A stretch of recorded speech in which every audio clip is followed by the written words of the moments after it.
এখন থেকে আপনার প্রিয় সিরিয়ালগুলো ফ্রিতে দেখুন এক্সক্লুসিভলি শুধুমাত্র সান নেক্সটে। এখনই অ্যাপ ডাউনলোড করুন।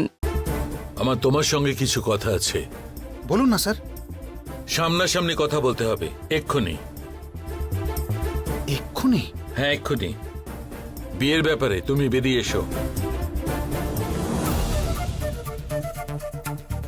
ঠিক আছে স্যার। দরকারি কথাটা হলো, তোমার সঙ্গে দেখা করার ব্যাপারটা অনামিকা যেন জানতে না পারে। ঠিক আছে স্যার। ওকে, তাড়াতাড়ি এসো।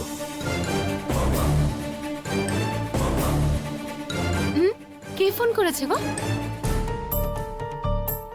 আরে তাকিয়ে আছো কেন ভাবে? কেউ না। আমাকে একটু তাড়াতাড়ি বেরোতে হবে। কেন? ব্যাংকের ম্যানেজার কল করেছিল। ও, লোনের ব্যাপারে কথা বলতে চায়? হ্যাঁ হ্যাঁ হ্যাঁ হ্যাঁ, উনি এক্ষুনি আসতে বললেন।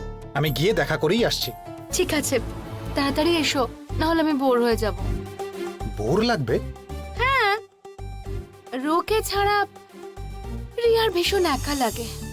ম্যাডাম, আপনি এখানে কাজ করতে এসেছেন, ভালোবাসা করতে নয়। চুপচাপ কনসেপ্ট ভিডিওর জন্য আইডিয়া বের করুন।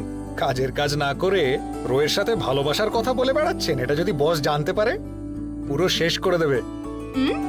বেশি পাকা মোনা, যাও। ঠিক আছে ঠিক আছে, আমি গিয়ে তাড়াতাড়ি চলে আসছি।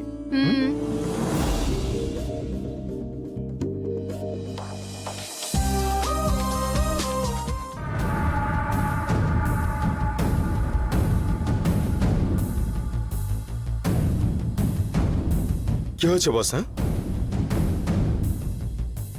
কেন? না বস, বিশেষ কিছু চিন্তা করছেন নাকি আপনি? হ্যাঁ, আপনাকে এতটা কনফিউজ আমি আগে কোনোদিনও দেখিনি বস।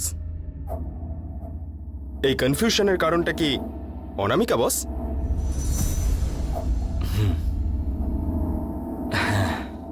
কেন বস?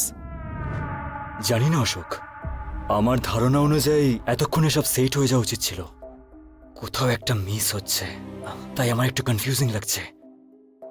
প্রত্যেকটা জিনিস আমি দেখে দেখে করলাম, দেবরাজের মনে জায়গা বানালাম, আমার ফ্যামিলির ব্যাপারে সবকিছু আমি ওনাকে বললাম।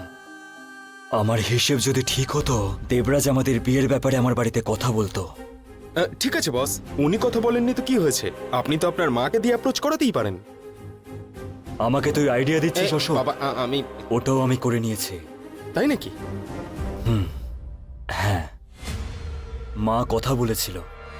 দেবরাজ বলেছিল বিজনেস নিয়ে টেনশনে আছি, তাই এখন কথা বলা যাবে না বলে অ্যাভয়েড করছে। বস, হয়তো সত্যি কোনো টেনশনে